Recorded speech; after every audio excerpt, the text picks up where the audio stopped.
I began the process, I just didn't like the regulations because I thought, well, they're kind of nebulous and they don't make a lot of sense. And when we started investigating, what we found is that the plan is really very organized and very well put together. The plan is to move education away from what we have right now, which is traditional education. That's, you have so many Carnegie units, you had 4 classes of math and 4 classes of English and so many classes of history to graduate, to what is called outcome-based education. Outcome-based education says that the student must demonstrate something in order to meet the goal and be promoted or graduate. In the traditional system, said this is an A, this is a B, this is a C, this is a D, this is an E, and you fit wherever you fit. Now, you had so much time in order to do that, so you had 180 days, and then the achievement went up or down according to that. In outcome-based education, the theory is everybody gets an A or everybody gets a B, and however long it takes you to get there is okay. If you can get there in 3 days, then you graduate in 3 days. If it takes you 10 years, then you graduate in 10 years. Everything rides on the goals and on meeting the goals. So instead of saying the schools will teach, the theory now is the student will demonstrate. And so it's a major shift in the way we look at education. In order to understand that, I want you to think of a telephone salesman. Have you ever gotten a telephone call from a telephone salesman? You pick up the phone and the salesman says, hi, he asks you 3 or 4 questions. I'm selling purple shoes tonight, so I want to know, are you a shoe owner? And you say yes or no, and I say, do you like the color purple? And you say yes or no. Do you buy your own shoes, or does your husband buy your shoes, or your wife buy your shoes, or your children buy your shoes, or does some other person buy your shoes for you? And you say yes or no. That's my pre-test. I have just established the baseline data. Now I know where you are, so I can begin teaching you about why you need purple shoes. That's the pre-test. Now that I've established that, I'm going to do my sales pitch, and I'm going to give you 10 reasons why you really, really need purple shoes, and you can't live without them and you want them. That's the curriculum. I have taught you something. I'm done now. Would you like to put that, Mrs. Smith, on your Visa or on your MasterCard? That's the post-test. I am assessing you to see if you have met my goal or not. My goal is that you're going to buy my shoes. You say, put it on my Visa. You have met the goal. I'm going to say thank you very much, and you may graduate from this conversation, and I'm going to hang up. You say, no, you have not met the goal. I am going to say, well, why not? What is your objection? And you're going to tell me, and I am going to remediate you. I'm going to put you through another sales pitch to make you want my purple shoes. That's remediation. You're going to walk that loop with me one more time, and at the end of the remediation, I'm going to say, should I put this on your Visa or your MasterCard? I'm testing you again. That's a reassessment. If you say, yes, you have met the goal, you may graduate from the conversation, and I'm going to hang up. If you say, no, I'm going to say, what is your objection? And I'm going to remediate you again and test you again. Now, if you would stay on the phone indefinitely, I would keep making you walk that remediation loop until you finally said, yes, you're going to buy my shoes, until you meet the goal. However, in a telephone sales call, you can say, excuse me, I've been remediated enough, I'm never meeting your goal, and you can hang up the phone. A child in a classroom cannot hang up the phone. They are going to be remediated again and again and again and again until they meet the goal. That's outcome-based education. Everything rests on the goals. That's the ladder that everything rests on. So when I started getting involved way back in the fall, I looked at the goals because that's what everything rests on. I thought I'd find geography, history, spelling, reading. I found adaptability to change, ethical judgment, self-esteem, family living, proper environmental attitudes, understanding and appreciating others. And I went and met with Mr. Fear, who's the executive director of the State Board of Education in Pennsylvania, and I said, where did you get these? And with every goal, there was a list of exit outcomes. That's the specific behaviors that the child has to demonstrate in order to prove that they met the goal. The child just can't say, I met the goal, I understand others, isn't that great? The child has a list of behaviors that they have to demonstrate in order to prove that they met the goal. So I said to Mr. Fear, well, where'd you get the goals? And where did you get these exit outcomes? Where did they come from? And he said, oh, we had committees meet all over the state. And we brought together teachers and parents and other groups, and we got together and had consensus forming, and we reevaluated them and redid them, and they came up with over 500 student learning outcomes. And I said, well, okay, what did they base it on? He said, oh, nothing. We developed these specifically for Pennsylvania. I said, well, you mean when they went in and sat down, the table was empty? Oh, no, no. I said, well, what was on the table? Connecticut's goals. Oh, okay. So I wrote to Connecticut and said to Connecticut, would you please send me your goals? And Connecticut did send me their goals. And I sat down, and Connecticut's goals and Pennsylvania's goals were the same goals. Word for word, the same goals. Since then, we've gotten the goals from 26 different states. And this just gives you a little overview of what some of those exit outcomes are and how close they were. All students understand and appreciate their worth as unique and capable individuals and exhibit self-esteem. That's Pennsylvania's. Connecticut. Each student should be able to appreciate his or her worth as a unique and capable individual and exhibit self-esteem. Does that sound familiar? You can take all the student learning outcomes and match them up. It doesn't matter what state you're in. It doesn't matter whose outcomes you're looking at. If you strip the names of the states, you can't tell whose are whose. Now, the other states, they passed their goals and their exit outcomes on the first go-around. Pennsylvania, because of the involvement of parents like you and me and other ones across the state, have been forced to rewrite their student learning outcomes 7 times now. Some of these are from the first set that was first published in September. They published another set on March the 11th. That set included student learning outcomes that said that our children would exhibit the proper attitudes to live in the American constitutional democracy. We don't have a constitutional democracy. We have a democratic republic. The State Board of Education got the form of government wrong. So I went on the radio in Harrisburg and said the State Board of Education doesn't know what their government is, much less what attitudes you need to live in it. So they rewrote those learning outcomes on March the 12th. That set lasted 24 hours. They're in their 7th rewrite now of student learning outcomes, and really, they haven't changed a bit. They've combined some, they've rearranged some, they've reorganized some, but the exit outcomes are still the same. Now, when you move to outcome-based education, there's a couple questions that you always have to ask. Because every child must demonstrate the goal, that means that, first of all, someone has to set a standard for what is mastery of this goal. How good is good enough? How much self-esteem is enough self-esteem? How much adaptability to change is too much adaptability to change? So first we have to set a standard. Second, I have to test you in some way. I have to do an assessment to find out if you met my standard. Third, I have to remediate you. If you don't meet the standard, I have to bring in a curriculum or an activity or a program that will in some way change your behavior to make you meet my standard. Now, when you look at Pennsylvania's goals, we asked, what standards do you set? How do you test? How do you remediate? The state's response was, well, we're not real sure about that. So we went looking to see, well, what are you doing right now? Well, right now, Pennsylvania gives a test, and has since the 1960s. It was called the Educational Quality Assessment, or the EQA. It was given all the way up until 1989 when it was finally pulled. Each district took the EQA. It was given in grades 5, 8, and 11. Districts were required to write their long-range plan from the results of the EQA test, the Educational Quality Assessment test. In that plan, each district had to say how they were going to change their curriculum in order to make the children do better on that assessment the next time. Now, if you think about it, that makes sense. You know, if you give the same test in every district, and I give it in your district and your district and your district, and you were first and you were second, but I'm sorry, you were last, what are you going to do? You're going to change your curriculum so you're not last anymore, because that's embarrassing. So the EQA was the basis for curriculum planning for all the districts in the state. And it was a mandatory test. The districts had to take it because they had to base their long-range plan on it in order to get their state money. What did the EQA test?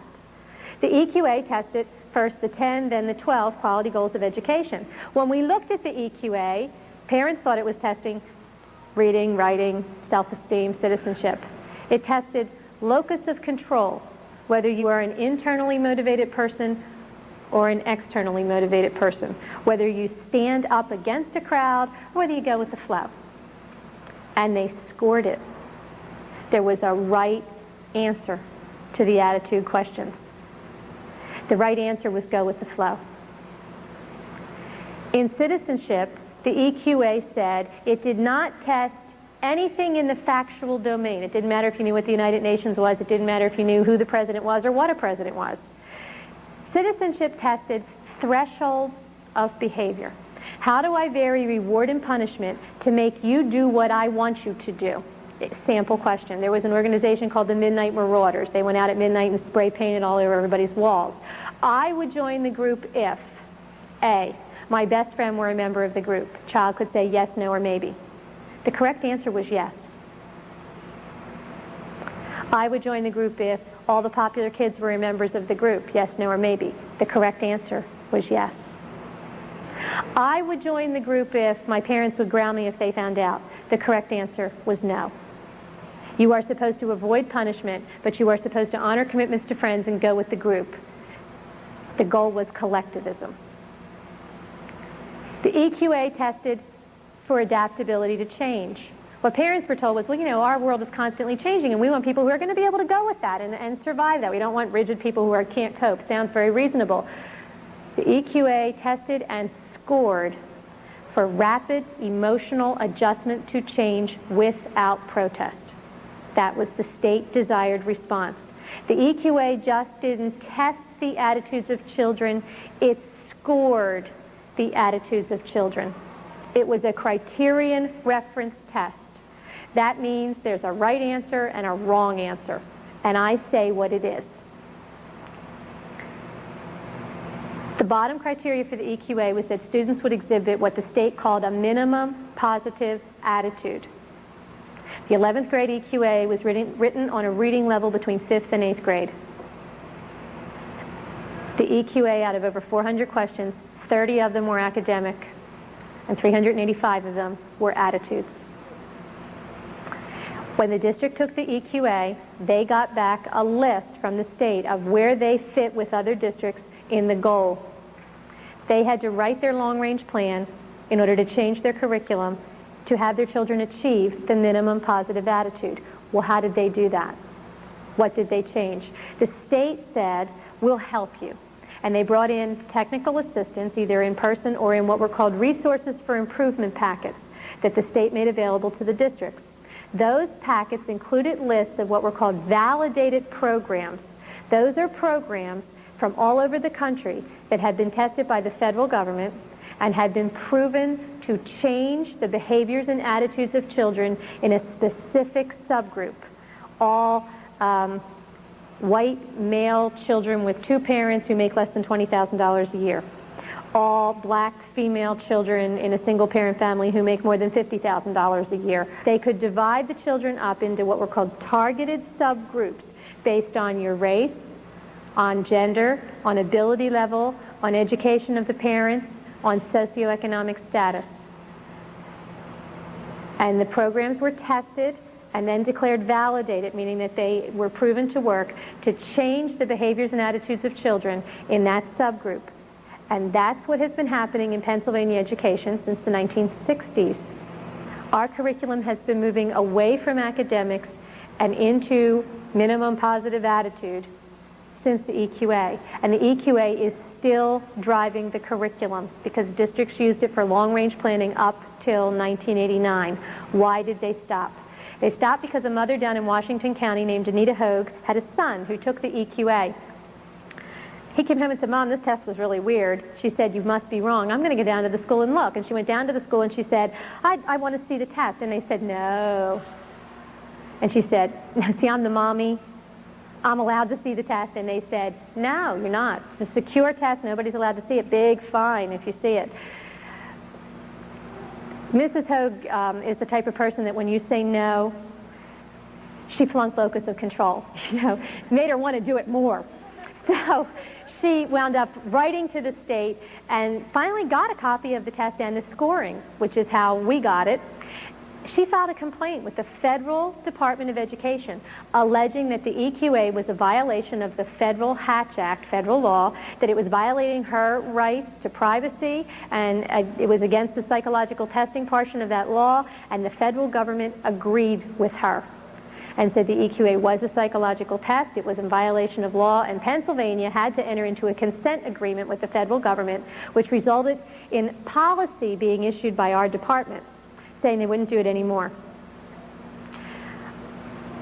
So what did Pennsylvania do with the consent agreement? Well, in 1988, when Mrs. Hoke's complaint began to surface, then Commissioner of Education Donna Wall issued a memo saying, we're going to withdraw the EQA until we incorporate it into the new Pennsylvania assessment system. In 1990, the Pennsylvania assessment system was first piloted. The first assessment was called the Pennsylvania Health Assessment. It says right on it, this is the revision of the EQA. This year, the Pennsylvania assessment system tested reading, math, and writing.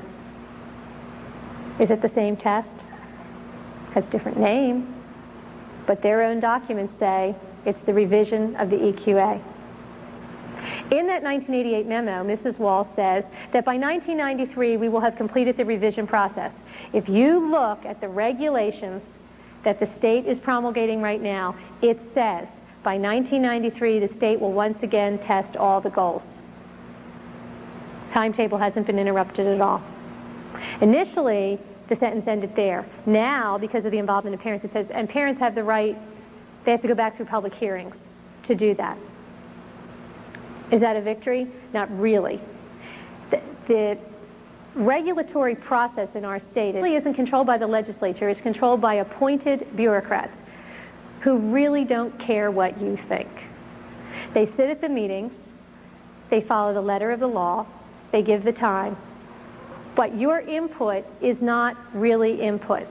Example. In February of this year, the State Board held a public hearing on the student learning outcomes and the regulations. The room was big enough to hold 80 people, 500 showed up. They would not move the room. And we began the meeting with an attorney for the parents saying it would really be helpful to facilitate dialogue and consensus if we could get some really basic questions answered here.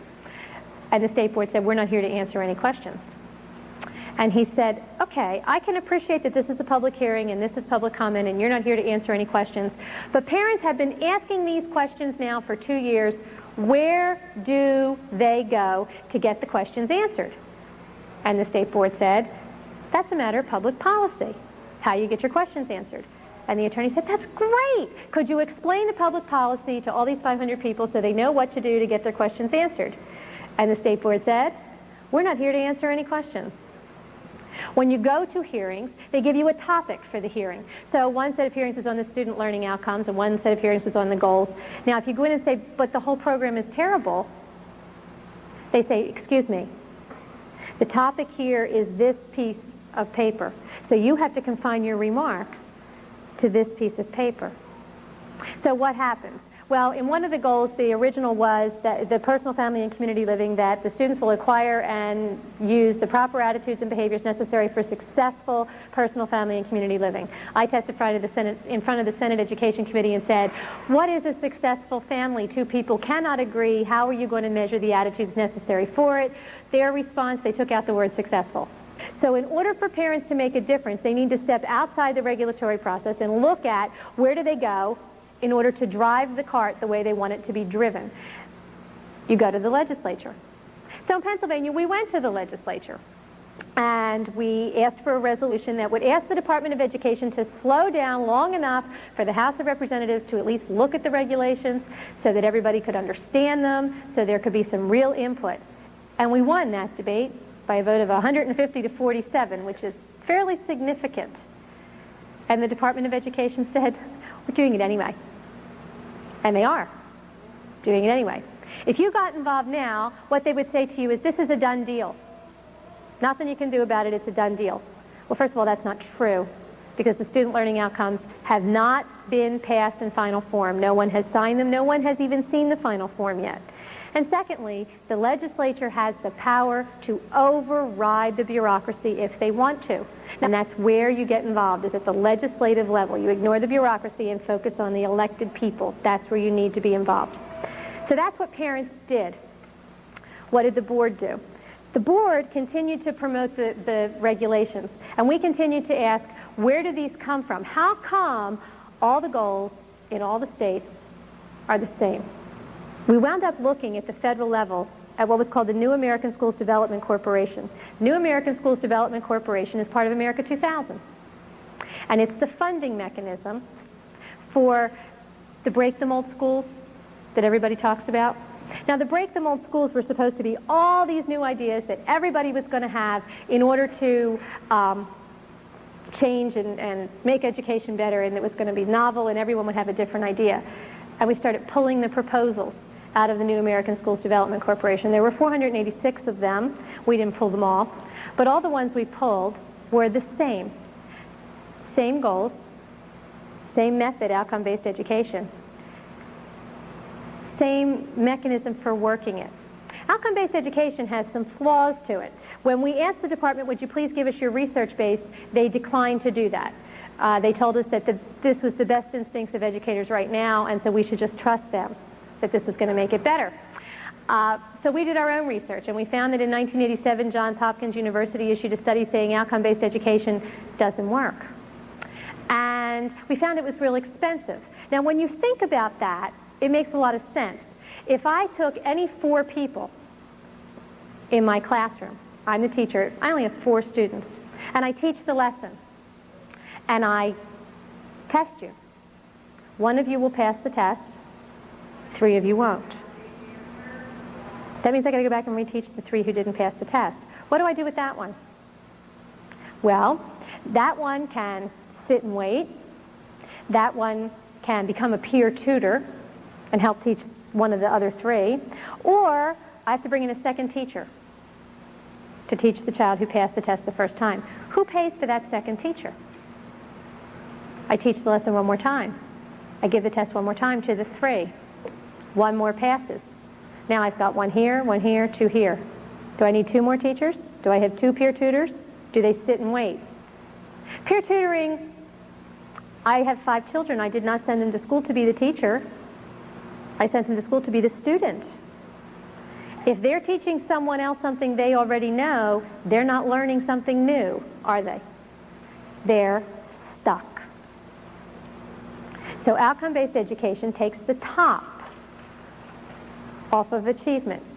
In Pittsburgh the other night, we had a town meeting, and it was more of a debate setting, and one of the presenters for those promoting the idea was a professor from the University of Pittsburgh, and he said the only people objecting to this are people who have good students in their families. That's a very telling statement, because it brings the achievement down. Now, I thought, gee, surely the people promoting this know that this isn't such a good idea. What are they going to do with all of these kids that eventually I'm going to have 30 children in 30 different places? Obviously, I can't have 30 teachers in this classroom. So there must be a plan. When we started pulling the grants out of the New American Schools Development Corporation, we found out that there was indeed a plan. It's called computer-assisted instruction. Each child is tied into a computer, and the computer will serve up the learning nugget that the child must master in order to show that they've met the goal and can keep on going. Well, if you're tied into a computer, who programs the computer? And how do we know that the computer's serving up the right learning nugget? When we pulled one of the grants, it was called from the Center for New West Learning.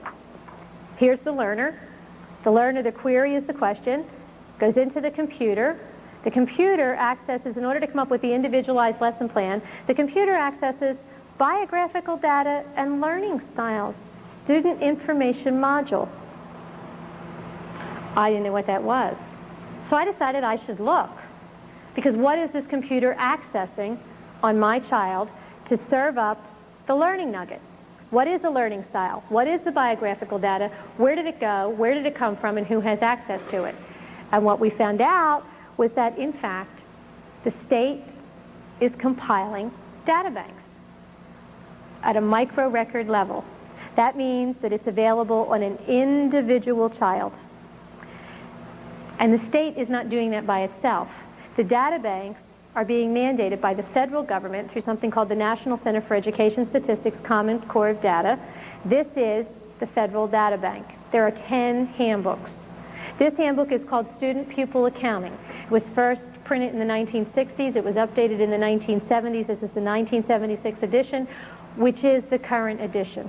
We have personal identification, name, student number, sex, racial and ethnic group, birth and age date, minor adult status, family responsibility, citizenship, language considerations, veteran benefits, family and residence, parents, male parent, female parent, sponsor, that's if someone sponsored you to come into the country, responsible adult of domicile, perhaps you live with your aunt or your uncle or a grandparent or a brother or a sister instead of with your parents, brothers and sisters living in household, family economic information, family social, cultural information, residence data, physical health, sensory, and related conditions, student medical record number.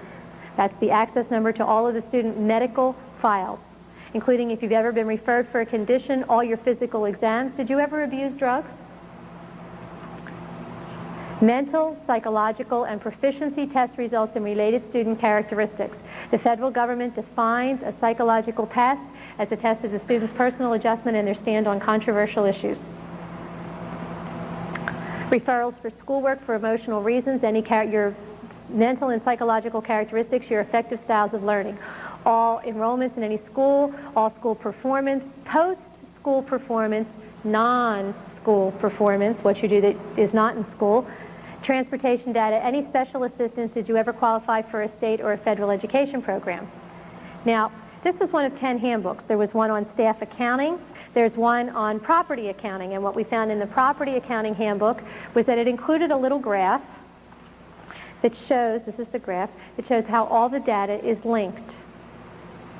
The data on the child can be linked to the data on the teacher, can be linked to data on the curriculum at an individual level so that everything can be tracked. So I know that if Johnny from this kind of a background is in Mrs. Smith's class who has that kind of a background with textbook B, this is how Johnny's going to do. If I want to change Johnny's behavior, I can change his teacher, his textbook, or try to change something in his background. All the data is linked. This was the Property Accounting Handbook. Now, when we first started looking at this, we asked the state and then the federal government, were these used? And they said, oh, no, these were never used. This was just a proposal that we spent all this money printing, and it was never used. It was never part of anything. One federal official told us this has nothing to do with nothing. In the meantime, a parent in Pennsylvania had a child in a guidance program. And the guidance program included an activity on decision making. And the activity was a paper that the little girl who was in 7th grade had to fill out. And the paper, it was like a final exam. And if she didn't do it, she didn't pass the course. And the paper said, every family has some people who crave attention. Who in your family is the loudmouth? Every family has some people who are very competent. Who in your family meets that characteristic? Which would you rather be like? Why?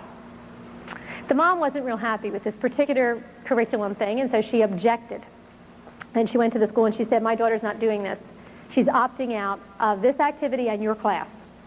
And the school said, you can't do that because it's a mandated class, it's mandated by the state. And she said, oh, really? So she went to the state and she said, I'm opting out. This is against my principles, I don't agree with this, I don't like this, I'm opting my child out. And the state said, you can't opt out. It's mandated by the federal government through something called the Drug-Free Schools and Communities Act. You remember the Drug-Free Schools? We all thought that it was stopping drugs. This is the Drug-Free Schools and Communities Act. These are the 1992 guidelines from the Pennsylvania Department of Education. They're the same in every state. The Drug-Free Schools and Communities Act mandates what programming had to be brought in by the local school district in order to meet the state regulations which came from ultimately the federal government. It mandated that guidance services had to be provided. It mandated that psychological services had to be provided, that decision-making had to be provided, that self-esteem had to be provided. These were all mandated services. And when we look through the book,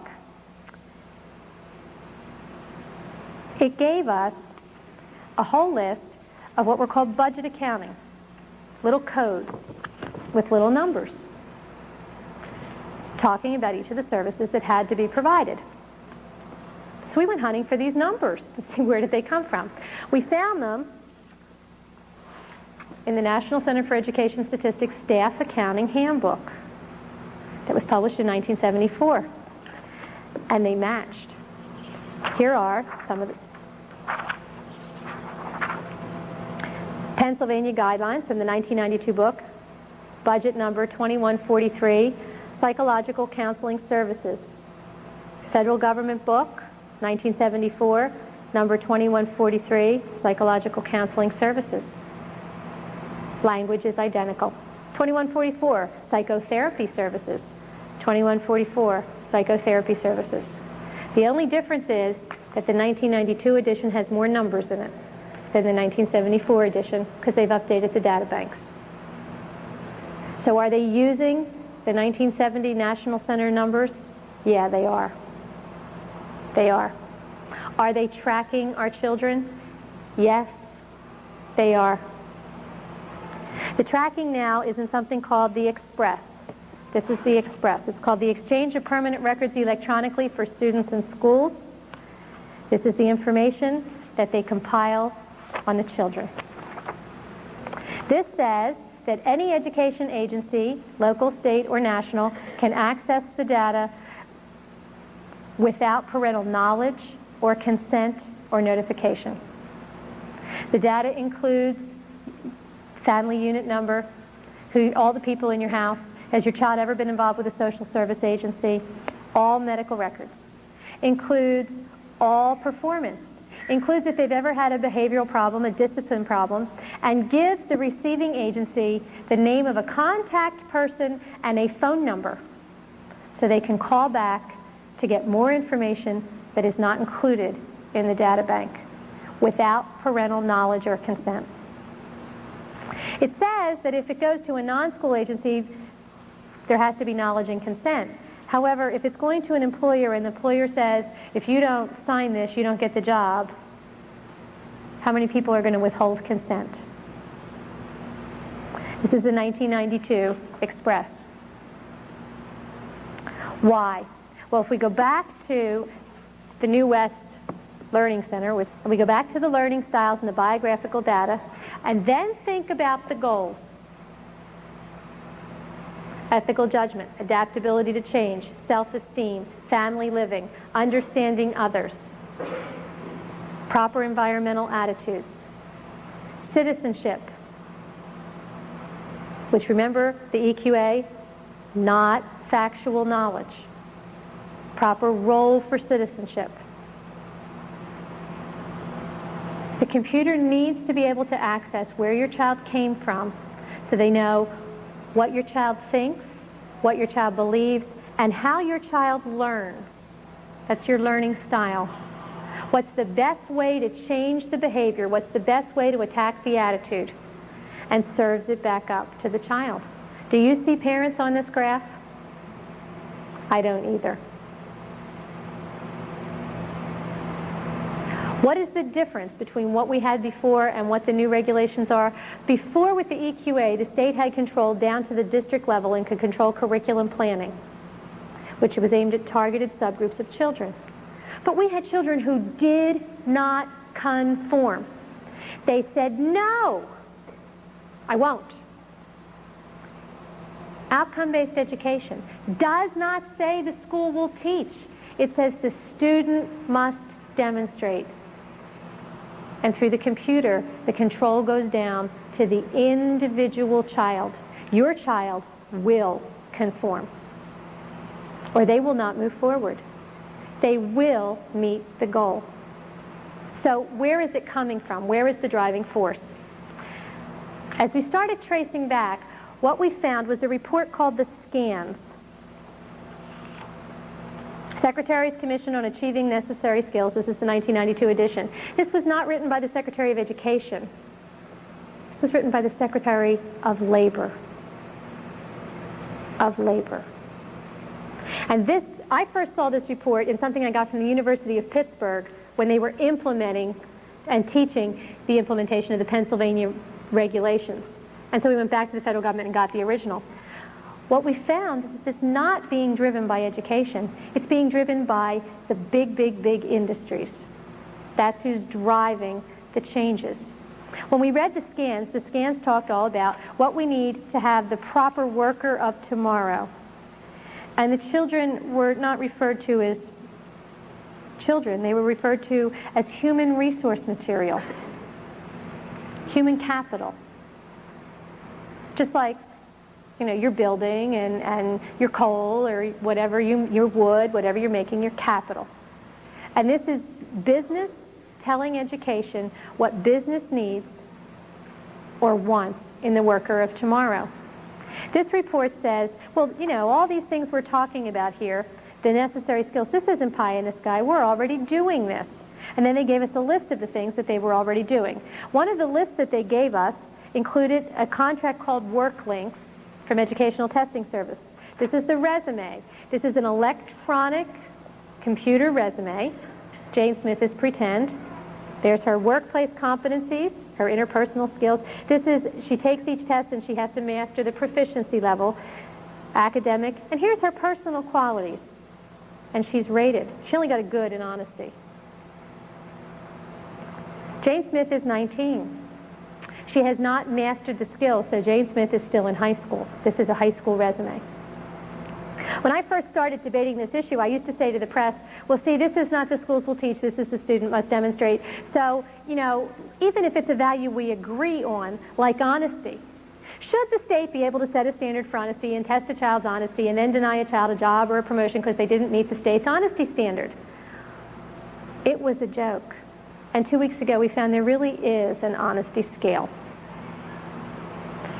We called the Department of Labor. They said, we're not doing this. They are. It's being piloted in the state of Indiana. They are doing this. We got it from the University of Pittsburgh. Again, it's an electronic resume. And what it says in the scans is that it will go directly from the school district to the employer. Now, is a lot of this information probably included in your resume now? Yeah, you have personal things from your resume now. But now, you have the right to say, I'm going to use you as a reference because you like me. But I'm not going to use you because you don't like me. And so I'm not using you. We had a bad experience, or I was, a real pain in your class or in your workshop, and so I'm not going to use that person as a resume. We have the right to help shape who sends us on our way. Under this system, it goes directly from the school to the employer. Now, we don't know who rated, on what scale, what it's based on. How come Jane only got a good in her honesty scale? And how come she got an excellent on her self-esteem? What happens in the classroom to the child? What kinds of activities is my child going to be subjected to on a regular basis? You hear a lot of talk about values clarification, and there's a lot of controversy about it, but people don't always understand what's wrong with it. You know, those promoting it say, well, we're just trying to help of our children to understand their values. I want you to think of your mind as a computer. You've all heard the lifeboat story, right? You know, there's 10 people in the lifeboat only holds 9. Who are we going to throw out of the lifeboat? And if I told you that story, all of your minds would start thinking, who am I going to throw out of the lifeboat? The first time I heard the lifeboat story, I was a grad student. My degree's in special ed, so I'm a ringer. And I said to the prof, well, we're not throwing anybody out of the lifeboat. We'll throw a rope out of the back of the lifeboat and somebody swims in a 1-hour shift. There's only ever 9 people in the boat and everybody only swims 3 hours a day for an hour at a time. He said, there's sharks in the water. I said, there's a shark back in the boat. And the conversation ended. But I was a ringer because I knew that he had controlled the universe. He said, who are you going to throw out of your lifeboat? So all of your minds, because that's how all of our minds work, there's the box and there's where we go. Who are you going to throw out of the lifeboat? If I had said to you, come up with a solution to save everybody, you would have thrown a rope out the back of the boat. You would have turned the boat upside down in the water because it's more buoyant, put the baby on the top of the boat, everybody cling to the boat, no problem. Everybody take off all their clothes because at this point nudity is a little not real important when we're saving a life. Throw out everything not necessary in the boat. We bail for so many hours. I've heard hundreds of suggestions. If I had said to you, save everybody in the boat, but I didn't say that.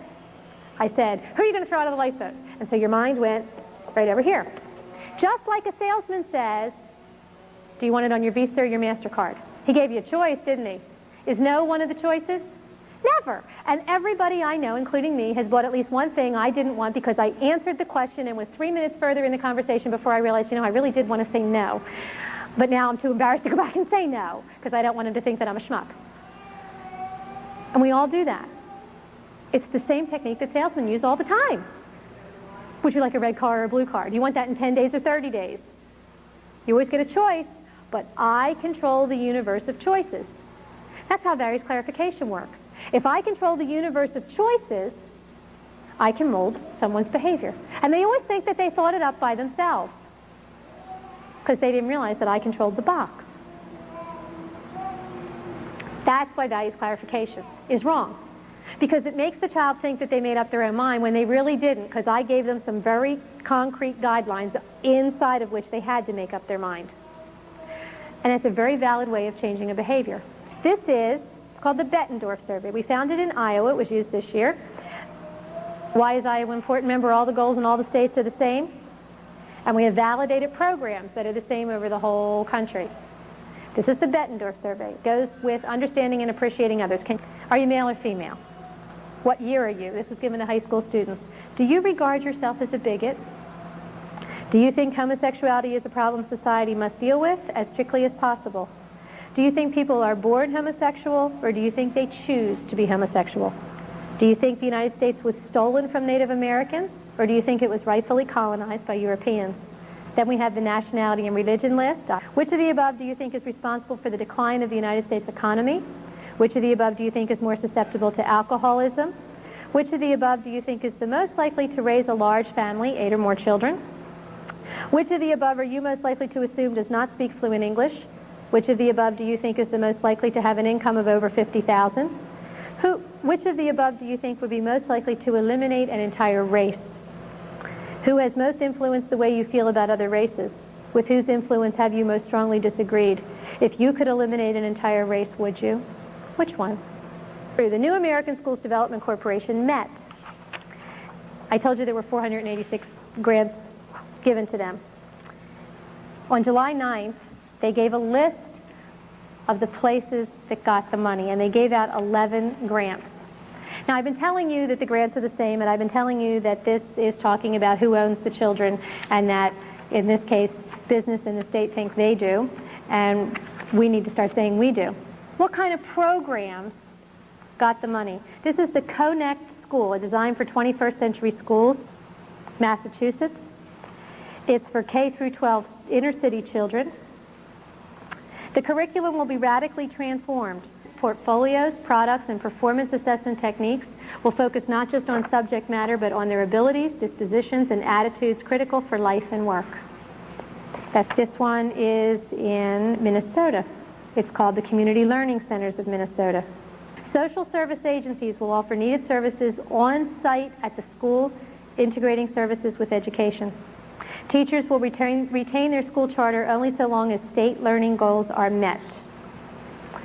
Many times as I've traveled and talked to people about what's happening in Pennsylvania education and why parents need to get involved, I get told, well, you see, it doesn't matter to me because my children don't go to the public school. My children are in parochial school, they're in Christian school, they're in private school, I homeschool. Simultaneously with the new regulation changes, teacher certification is changing. And in order to be certified, teachers will have to demonstrate that they are competent in outcome-based education and that that's what the colleges will teach, that's what the teachers will learn. Non-public schools have to have certified teachers too. Accreditation is rolling over away from traditional accreditation into outcome accreditation. Non-public schools get accredited because it does better for you if you're going to college if you graduated from an accredited high school. In outcome accreditation, in order to get it, you must give the accrediting board 5 goals, 3 academic, 2 attitudinal, and you must demonstrate to them that you have tracked the change in behavior or attitude in the individual student over time. Doesn't matter whether you're public or non-public. The assessment techniques in the new regulations are what's called portfolio assessments. People think portfolio means a portfolio. I have an art portfolio, I have a science portfolio, pieces of paper. It is an electronic portfolio, much like the one we looked at in the work links, so that no matter where the child goes, whether you change schools or whether you don't, the portfolio will follow you. Please do not think that because your children are not in a public school that you are home free. You are not. The state cannot afford to let a huge bunch of children slip through the cracks, because it will be obvious then who can read and who can't. And one of the things that happens with outcome-based education is, we talked about what happens with all the kids. Achievement goes down. Now that doesn't show up because everybody gets an A. It may take you 4 years to get your A, but you're going to get an A. In the testimony in front of the House Education Committee, we asked, through representatives, we asked Mr. Fear, well, what are the state standards in math and reading going to be? I mean, the student learning outcomes say you have to be able to use a calculator. They don't say you have to be able to do it without one. The communications learning outcomes don't say literate to an 8th grade level. They don't say literate to any level. So what are the standards? And Mr. Fear said, well, every district will decide on their own. Well, that's absurd. Philadelphia, which has some rather interesting reputations in education in the state, like terrible, will say, well, if you can count to 10, you get a diploma, because then we won't have any dropouts, see? That brings our statistic right up. And Mount Lebanon in Pittsburgh, a very affluent, wealthy district, will say, you have to be able to do calculus. We can't have that. You can't have 501 different diplomas in the state of Pennsylvania. That would be ludicrous. So there has to be standards somewhere. Where are they? They won't tell us. The state says this is all local control, local decisions. But if you read the regulations say that every district must develop a strategic plan based on the state assessment, which is the EQA revisited, based on the state assessment that they must use to drive their curriculum. They also say that every district must include a local district assessment, a diagnostic assessment, to indicate how every child is doing in meeting each of the exit outcomes. Now, I want you to think about an assessment. Assessment is not easy. When you do an assessment, the test really means nothing. It's just a piece of paper with a bunch of stuff written on it. What's important is, what do I want you to know? What am I testing and how am I going to score it? And does this piece of paper accurately measure the behavior I want you to show me? Is it an accurate measurement? In order to do that, I must first define the behavior, and then I must validate the test, and then I must see if it's reliable. Am I going to get the same numbers over different student populations over time? That's expensive. I have to do research to see what kind of instruments and how do I score it and how do I set standards. Our districts can't afford that.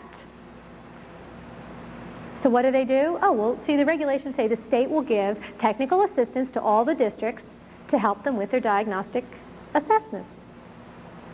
This year, when we gave the state assessment system that everybody, remember, complained about, one of the things that happened in there was that the state changed testing companies away from the company that did the old TELS test into a company called Advanced Systems. And one of the reasons that they changed to Advanced Systems was because Advanced Systems is an expert in portfolio assessment.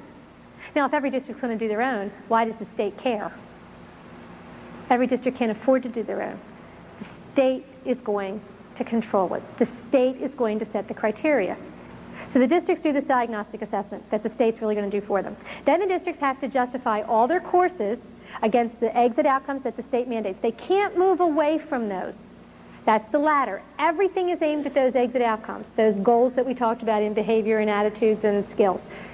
Everything is aimed there. And everything the district does, teacher preparation, coursework, any money that they spend, what they put in their library, has to be aimed at making sure that every kid hits those exit outcomes. The district puts together a team to develop that plan.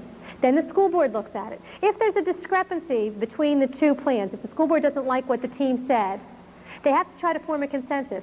But both plans, the approved one and the, quote, minority report, which is the unapproved one, go to the state. And the commissioner appoints a 3-person committee who will recommend which one is approved. And if the commissioner says that the district's plan does not meet the state standards, the state sends it back and says, do it over.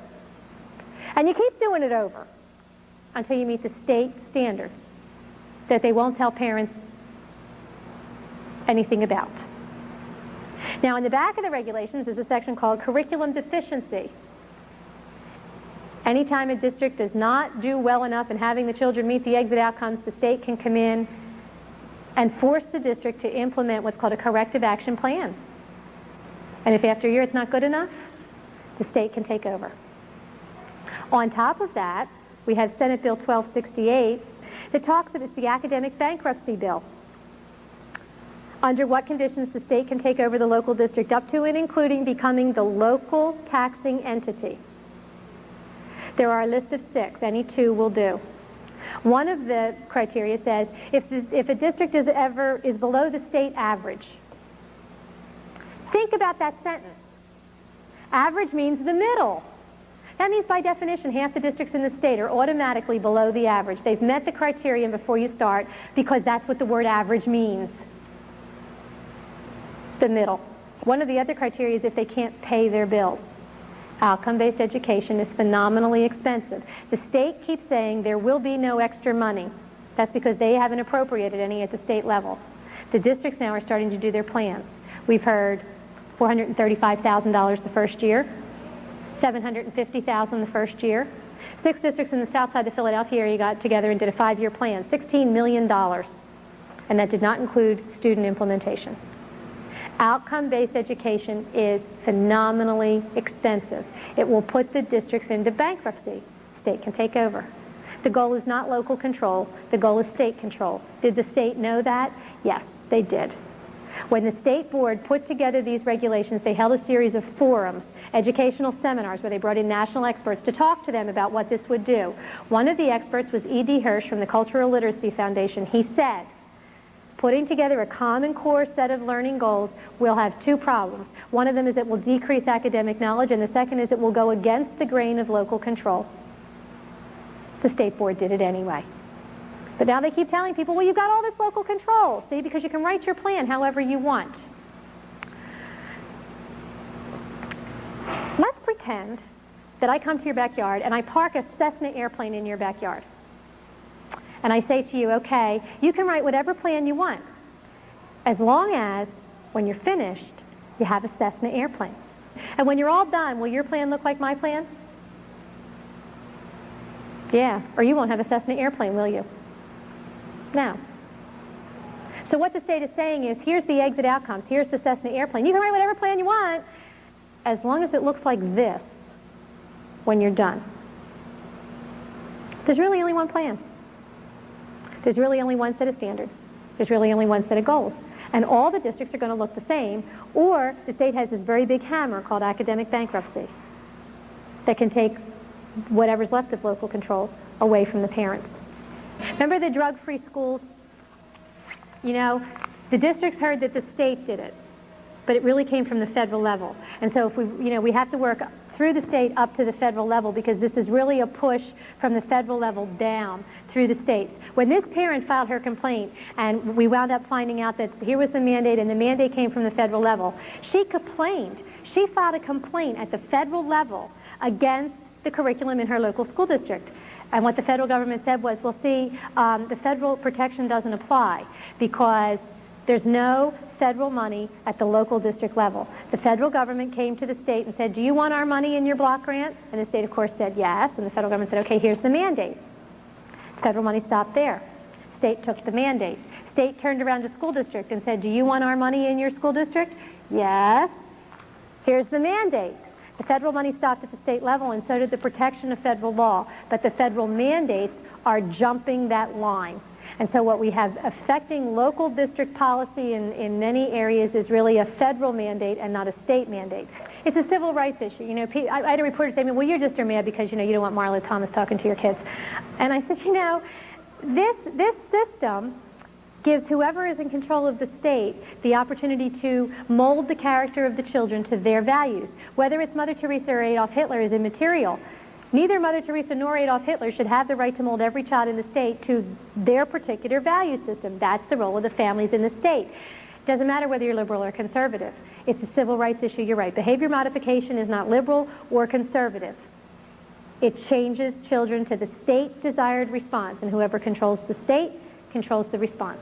And one of the ways you do that is to start contacting school board members, to allow school board members to educate them on what's wrong, give them the Gamblegrams, and encourage them to stand up as a district and tell the state no. We have districts that are actually considering suing the state. So if we could get more districts on that, it wouldn't cost any one district a phenomenal amount of money, and it would help back the state off. That's a good thing to do. Working with school board members is an important thing to do, and standing up for your rights in your own classroom with your own children is also an important thing to do. Yeah. If you lower the standards, the academic standards, then it's easier to get a higher graduate level, so your statistics get better. And the plans say that you bring all the social service agencies into the school, so you have a lot more control of the children, and that pushes more and more of the families away. One of the things that Boyertown says, and that is shown up in all the plans, is how they're going to remediate. And the way that they're going to remediate is that the children who don't meet the goals will be the children who are declared special ed. The special ed regulations are moving away from children who have a specific disability to children who do not meet the goals. The Boyertown plan, which is the prototype, says there's going to be an IEP, that's the special ed plan, for all students. In the new regulations, all students will achieve all student learning outcomes to the state standard. So if you have a child who's very good in science but terrible in art, they're going to have to be remediated in art. Where do you get the time? From science. So that all the individual differences for kids are eliminated, because they all have to meet all the outcomes at all the level. It's a, right now we have a bell curve. We have below average, average, and then above average. Well, this levels it so everybody's average. So you take time away from things the child is good at to remediate them in things that they're not so good at. One of the things that I keep hearing from the advocates of this is that, well, see, we have to do this because all the families are doing a terrible job. And people say to me, well, how do you argue with that? I mean, there are two ways to argue it. First of all, we've got lots of schools that are rotten. So let's let them clean up their house before they move into my house. And secondly, schools can't become families. Schools have a very valid place in the life of a child to teach basic academic skills. It's something that children need, that is important, that schools have to do. And when schools leave that base and try to become a family, for a child at risk, they lose twice, because they didn't have a family, now they don't have a school either. My child loses once because he has a family, but he didn't get a school. One of the things they say to us is, well, see, we have kids who come to school without breakfast and kids who are from, disrupted families and all this kind of stuff. And that's true. But in the Depression, we had kids who came to school without breakfast and without shoes. And were from disrupted families. And the children who grew up in World War II had all their daddies go to war and lived in single-parent house where mommy was Rosie Riveter. And they were latchkey children, and they lived in disrupted families. But the schools said, our mission, our goal is to teach academics so that these children, if they live in poverty, have the tools they need to escape poverty, to get out, to learn other ways of life. That's our goal, is to teach those academic skills. Our kids lose twice now because they're not getting academics, and no school can be a family. The whole issue here is who owns the children. The more time you spend with the kids, the more control you have over the kids. It's about control. That's really when you boil it all down, that's what we come down to, is who controls the children of the next generation.